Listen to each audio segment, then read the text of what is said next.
Hey guys, it's Shaylin, and I'm here today with another episode of Recent Reads. This is the series where I just chat about the last 10 books that I read.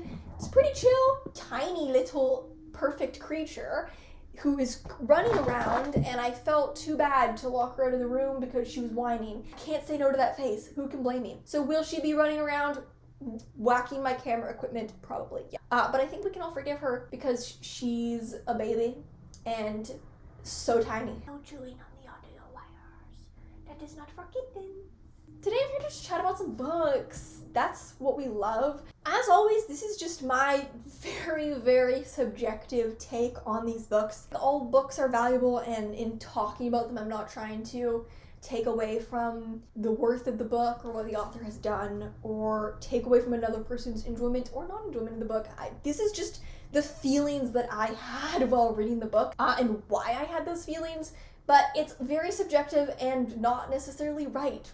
Now, to me, this feels like a very weird group of books, very eclectic. It's not going to seem that way to you, but pretty much everything shipping-wise was very delayed where I lived earlier in the year, and so as a result, all my books that I had ordered were on back order, and so books were just arriving one by one, and I was just reading them as they showed up in my mailbox. It seems like kind of a weird group of books to me, but that's just because I feel like I was just randomly reading whatever my mailbox provided me, and I never knew when anything was going to show up. So the first book that I read was Summerwater by Sarah Moss. I believe she has another book called Ghost Wall that came out a few years ago, but I haven't read it yet. So this is set at a park of rental cabins in Scotland, and we kind of just follow all the different people or families staying in these different rental cabins as they deal with their own little issues, observe each other, and are eventually kind of brought together over the course of one particular day. So I did enjoy the escalation in the individual little vignettes, and I also found that the point of view was doing very interesting things in this book. Sarah Moss really created this ability for the point of view to get extremely close while also remain external. And I really did like the effect, and I thought the individual vignettes were interesting. However,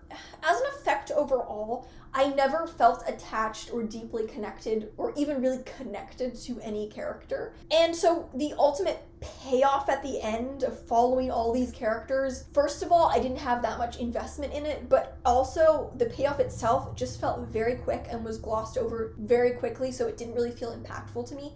So as an overall effect, the book didn't really leave much of an impression on me and wasn't that impactful for me. But I did like some of the technical stuff that she was pulling off in the individual chapters. It was really interesting. Then I read some poetry, Pebble Swing by Isabella Wang. Isabella Wang is an emerging poet. This is her first book, I believe. You are being wild. Definitely some big oof moments in this one. This one, partly because it is rooted in a sense of place in Vancouver, which is where I grew up. It got me right in the nostalgia. I'm not really someone who reads to relate, but this one pulled on a lot of imagery that I was like, oh, that could be from my childhood. Or it is. It literally was also from my childhood. But I'm very excited to see more from this author. This is her debut collection, and she's very young, so it's amazing to see what she's already doing. I think for me, I do prefer more lyrical poetry rather than kind of narrative poetry, and these felt more rooted in narrative or situation, but still very beautiful. So then I read Second Place by Rachel Cusk. Rachel Cusk, also an author I've been meaning to read forever, but I haven't. This is about a woman who lives has a roller coaster property, and she has a guest house on the property that she invites kind of visiting artists to. So she invites this artist whose paintings she is very drawn to, and it's about the summer that he spends there on her property. The writing style here is very breathless, is how I would describe it. It's internal, it's rambling, almost stream of consciousness, I would say, which I normally do like, but for me it kind of felt like it lacked immediacy. It was almost so rambly, so internal, that I felt we were buried so deep in the mind that there wasn't much immediacy, and I like a lot of immediacy and sensory quality to writing, typically, as a matter of taste. There were definitely a few moments that really popped, though. Normally I do like very voicey, internal feeling work, but it was almost like it was buried so deep in the voice that it was hard to keep track of the storyline. I think what shone the most about this book were the relationships, but most of all, the way the narrator perceived other characters' relationships with her. That was really fascinating, and they were relationships I had not seen depicted in this way. A lot to definitely sink into with the relationships. The form and style reminded me a lot of Ali Smith. So then I read White on White by Aysegül Savas. So this is about a grad student who is doing a thesis on depictions of nudity in Gothic architecture. And she's renting a studio apartment from an artist, this woman named Agnes. One day, Agnes ends up moving into the apartment, and it's about their relationship as it develops. The vibes of this are just impeccable. You know, very, honestly, the word I would use is classy. Airy, artsy, elegant. I really was enjoying this at the beginning. I love sparse, airy, but very intimate feeling work. I don't need a plot if the vibes are on point. Where this slightly lost its way for me from being like a favorite novel, which I think it could have been, was it became so witnessy. It kind of shifted from being about the narrator to being about the narrator witnessing Agnes. Agnes kind of took over the story. I thought the narrator was very compelling, but we kind of lost her, and she didn't end up getting much of her own progression. The narrative became so focused on Agnes. Vibes were beautiful though, very quick read, just airy, elegant. I think I was more compelled in the narrator than I was in Agnes, and I was more compelled in the narrator's feelings towards Agnes than I was in Agnes herself, but the narrative became very focused on the witness that I think it lost the main character. It became so focused on the narrator as a witness that it kind of lost her as a protagonist, which was too bad for me because I was very compelled in her as a protagonist, probably more than I was. I mean, I was compelled by her as a witness, but more so through what we could learn about her as a witness, not what we could learn about the person she was witnessing. So I do think that this was very well done and very beautiful and very elegant. I think that turn just lost the book for me because it lost what was to me the most interesting aspect. So now we have a book that I'm actually very excited to talk about. When We Lost Our Heads by Heather O'Neill. Heather O'Neill is a favorite author of mine. I've been reading her for years. So this was by far a most anticipated read for me because Heather O'Neill is a historical fiction novel set in Montreal that follows these two young girls, Marie and Sadie. And they're both very big personalities as little girls, but very different. But they befriend each other, and it is a clearly very powerful, intense friendship. And it's about how this friendship and bond between them follows them throughout their whole lives. You know, honestly, classic Heather O'Neill, she does it again. She does it again. She always does it, but I think this is actually my favorite book of hers. Like all her work, she has a very distinct style and a very distinct way of writing to people. And, you know, her work is, as always, clever, witty, strange, wraps you up in its strange little world. I had a friend of mine who's a big reader of Heather O'Neill say once, like, she's writing children's books for adults. You know, the style is childlike, but at the same time, not for children. Very adult content, very gritty, very traumatic sometimes. And I think what I admire the most about her work, but I think she does it the best in this book that she's ever done, is that despite the oddities, despite this very strange world, the way people act is a little off, it's pretty uncanny, it's very particular to the world. Despite the strangeness, there's so much heart. And this relationship between Sadie and Marie is so well rendered, and they're both such fascinating characters. The central relationships are fascinating, the central characters are fascinating, the world comes alive. I couldn't stop reading this. It is my favorite Heather O'Neill book, and she was already one of my favorite authors. So if you're a Heather O'Neill fan and you haven't picked this one up yet, she delivers. She really delivers. So then I read Jawbone by Monica Ojeda, translated from Spanish by Sarah Booker. This book follows two teenage girls, Fernanda and Annalise, who have such a close friendship that they're practically sisters, and their group of friends, as Annalise starts leading them into these bizarre, increasingly dangerous rituals to worship a god of her own creation. Meanwhile, we also follow one of their teachers, Miss Clara, who is really on the verge of a breakdown. In the present, we open on her having kidnapped Fernanda. I think this book does a great job of blending a lot of different ideas. It also does an excellent job at horrifying adolescence in a realistic way. You know, it is a horror book. It makes adolescence, not adolescence, but like that period of life, being a teenage girl, into a form of horror in what feels like a manifestation of something extremely real. It's kind of surreal, but it's also very playful, and I think that makes the macabre horror elements even more compelling.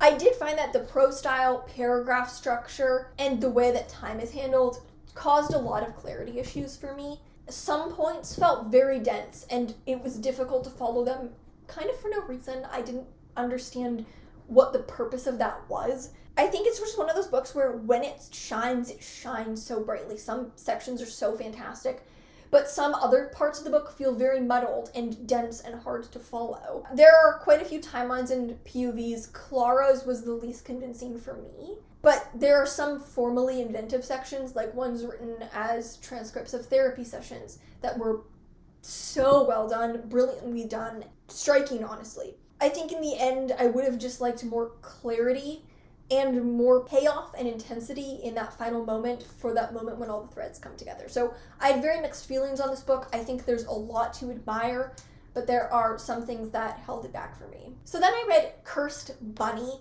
by, you little rascal! So then I read Cursed Bunny by Bora Chung, translated from Korean by Anton Her. This is a short story collection of various different genres.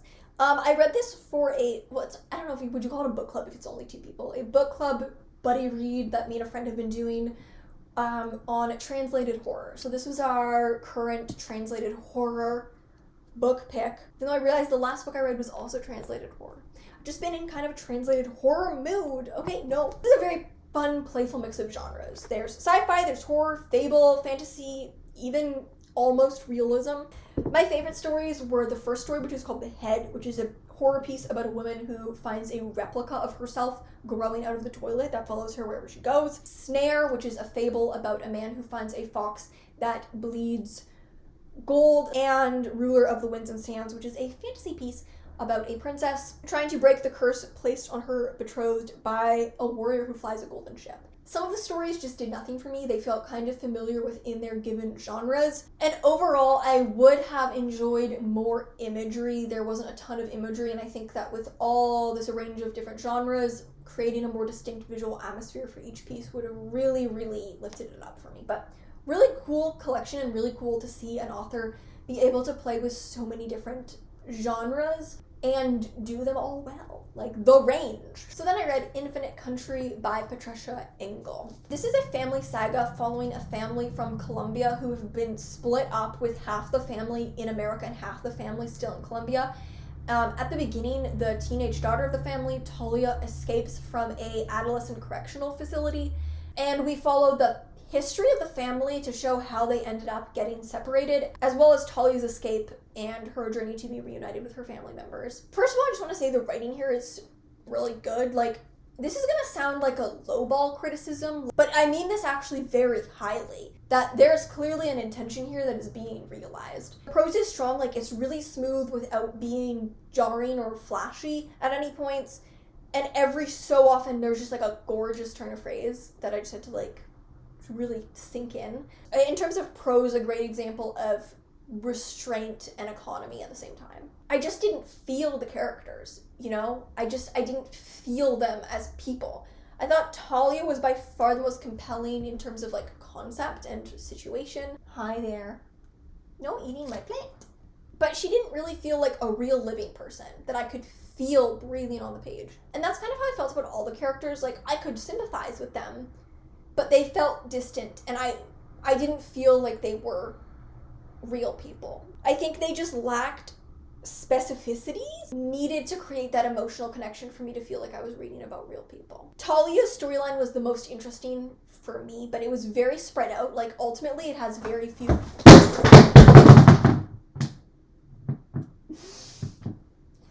You little goof.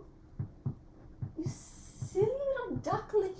And so because there were ultimately very few scenes and it's very spread out, it didn't really feel like it had the urgency that it should have had. This did pick up towards the end. There was a great turn in the narrative style that I really enjoyed, that I felt gave a lot of purpose to the book. From a stylistic standpoint, the stakes really ramped up, but it was just so late in the book, and it didn't really foster that emotional connection I felt I needed with the characters. Then I read another book of poetry, Whereas by Layli Soldier Song. So this book is in two parts. The first part is a more personal, introspective part, and the second part is an examination of government apologies to Indigenous peoples, and it kind of deconstructs Obama's 2009 apology to Indigenous people, and like deconstructs and looks at that document. First of all, the way she deconstructs language down to its elements and examines the sound and the qualities of a word or a syllable or even like a punctuation mark, like breaks down a comma, is almost scientific, except it was language, you know? It was fascinating. The way you read each poem, line to line, word to word, and the relationships between words, line, punctuation, is constantly shifting, but in a way that makes you look at those elements of language in different ways. Every single poem really demands attention in that way. A lot of the time I would say that books, especially books of poetry that use a lot of different poetic forms, especially like, it's not like she's using classical poetic forms, you know, like she's creating her own poetic forms. I would say they're playful, but this one doesn't feel playful, it feels intentional. It's almost more measured than playful. So the last book that I have here is Northwood by Maryse Meijer. This is a verse novella about an artist who moves to a rural countryside home and ends up having an affair with a married man while there. First of all, we just have to say this is a gorgeous book. You're not ready for this. The pages are black with white text. My overall thoughts on this book can basically be summed up with the sentence, the style was more effective than the plot. The plot, woman has an affair with married man, and when it ends, she is devastated and falls apart, has been done so many times. I can't say there was anything new to the story itself besides how it was told. But stylistically, it is stunning. The line level, the use of verse is beautiful, it's original. The integration of fable and horror elements is also really beautiful, and honestly, I think could have been leaned into more to really give the story itself more originality and really establish it as a unique piece of fiction and not a story we've seen before but told in an original style. So yeah, I found the style very impactful and original, but the plot itself not so much. The lack of transitions and developments between plot points also kind of hurt the storyline because you couldn't really see the nuances that were creating the plot line and developing plot point to plot point. Rather, it felt like you were just seeing the reaction but not necessarily the cause. So beautifully told, really original and beautifully told, and I did enjoy reading this just for the style, but the plot line itself didn't leave really any impression on me, and I felt like it was one that I had seen before. Sometimes I do think it works to tell a story that's been told before in an original style, but I just felt like there were opportunities to get more out of this storyline, but I just didn't really get anything out of the storyline. I feel like sometimes if the style is unique, it can still be used to tell a familiar story, but ultimately I didn't really get anything out of the storyline in the end, but I did get something special from the style, I think. So that is all for this episode of Recent Reads. As always, I just want to hear what you guys have been reading lately. Please tell me in the comments what you're currently reading, what your recent faves have been. Thank you so much for watching, and I'll see you in another video.